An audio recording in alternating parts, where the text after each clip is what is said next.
with all the rain we've been getting since 2000, draw back pretty far. There's always that circle in the middle is a little deeper. There's always some water in it. This year so far it's been pretty dry, so maybe this will be the year we get it to dry out. I want it to dry out so the minnows can't establish a foothold like they have into it. They're the ones that eat salamander eggs. The two minnows I'm talking about, the primary one is northern dace, but the secondary one is stickleback. I don't see very many, but I do see a few. But we have these little fingers here that I had designed into it. Looks like a dinosaur print. But these two fingers that go into the pond, they're lower and they're wetter, and we're going to be planting dogwood on them.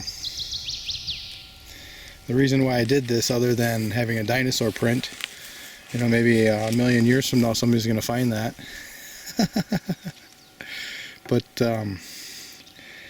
is because this has created more edge. These fingers create edge. And the other side is on the downhill side, and I had the excavator actually tap it to compact the clay to hold the water. So that's how they're designed. There's 3 of them here. There's one down below the slope, which required even more excavating because we built a long hugelkultur over here along the wood edge. Then the other one is over here. This one does dry out almost every year. It's higher. So we're getting the effect on this one, and I've seen salamanders in it.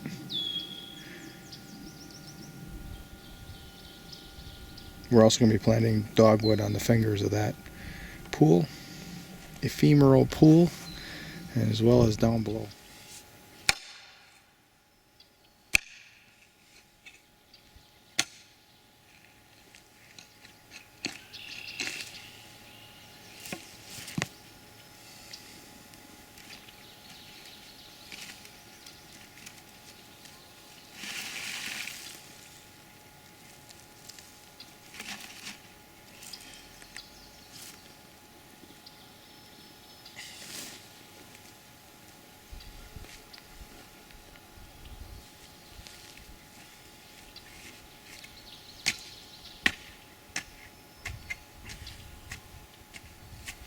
Nice and wet.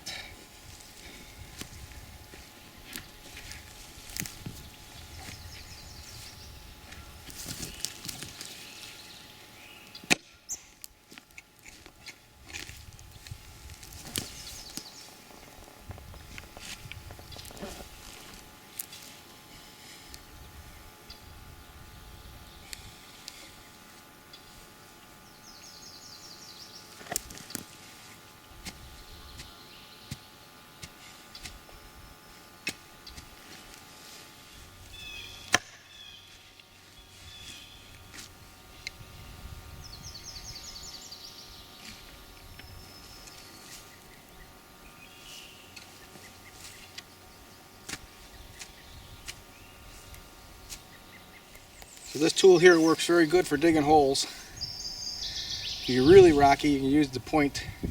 But otherwise, I just use a straight edge here.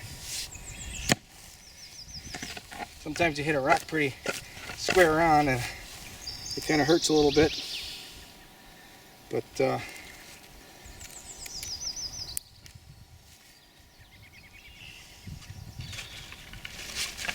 otherwise, it makes a nice hole. You can use it to open it up. You get the roots inside the hole. You put the tree, or in this case it's a bush, right along the edge. Now you can put the sod right back into the hole. Since the tree is on the edge of the hole, it's not being bent or broken. And then you just tap it down with the end of the tool.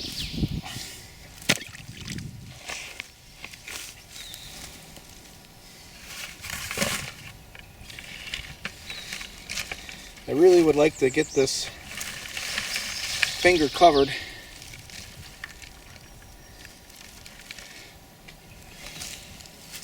One of these years we're going to have a big time drought. and the bushes will help to reduce evaporation. Plus the deer really like eating it. There goes a frog.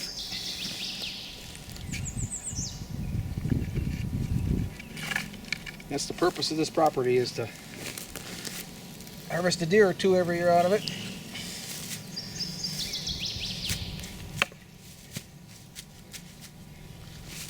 And maybe I get to do a little gleaning of certain crops. And there'll be benefit to other forms of wildlife.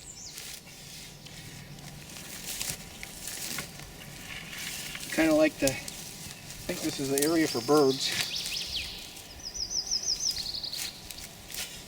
Planting a lot of berries. And I think what comes out of the birds is going to fertilize the property and enhance it. Get faster growth.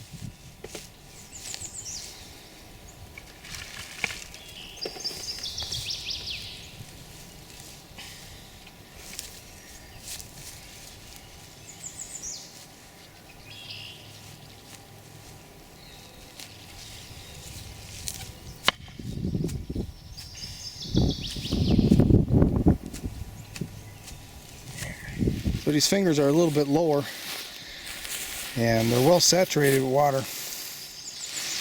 Give these dogwoods a good start. Of course, they'll probably send roots down into the bottom of these pools too if they dry out.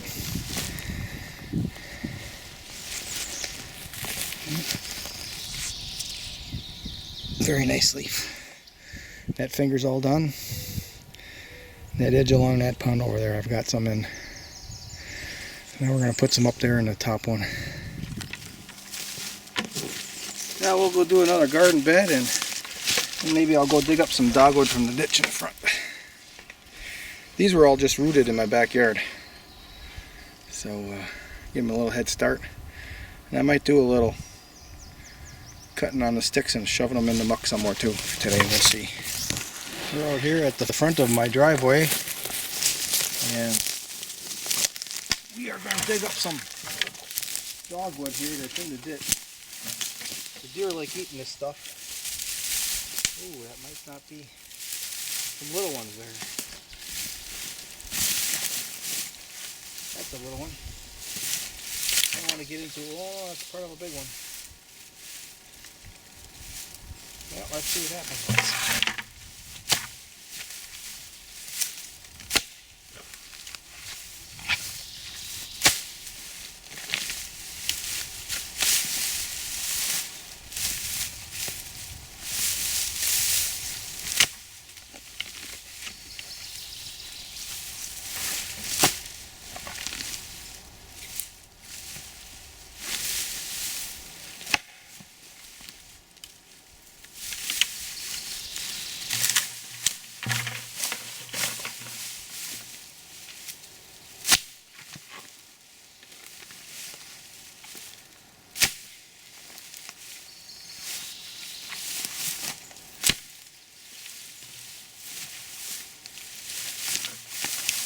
The whole big thing come out of there.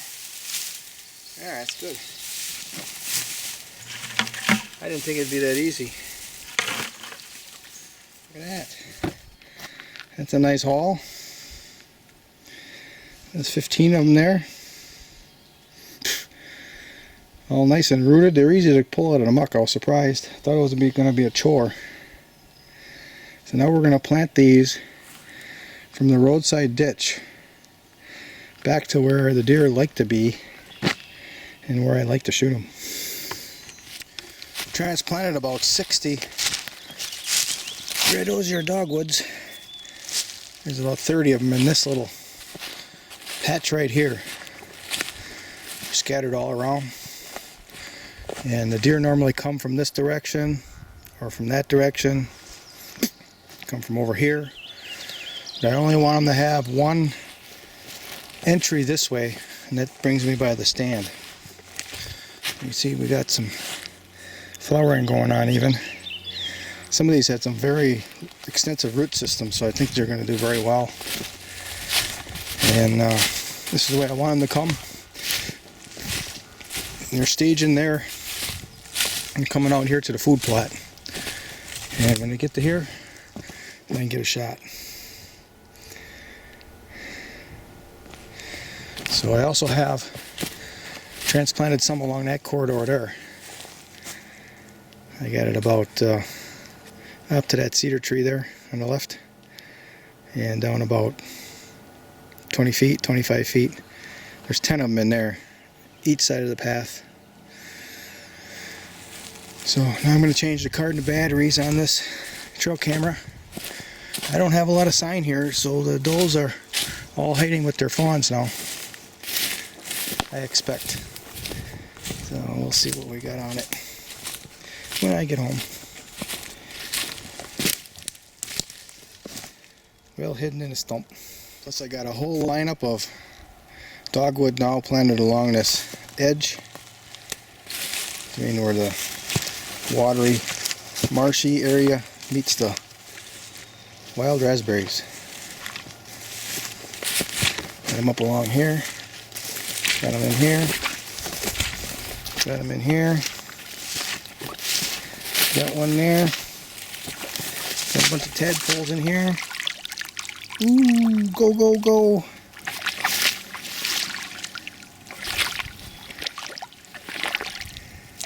They're in there feeding. Ooh, there's a toad.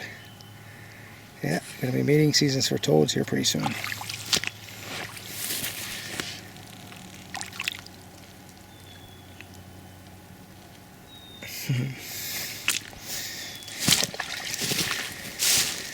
I've got some in here. I got them all in all the ponds now. All ponds have them around. So what it amounts to is we want the deer to be comfortable in the woodland, right on the edge. And we have our deer stand set up there, so we can reach there, and we can also reach out to this pond here. So we'll see what happens. There's a lot of work today. It was all day. I think I did 60 of those that I transplanted from the front. Then I had maybe, I don't know, 50 of them from home that I had rooted. Then I just cut and stuck about 100 of them in the ground for them to root. Good. Another day on the job, looking to improve my woodland for wildlife, for deer hunting, and trees.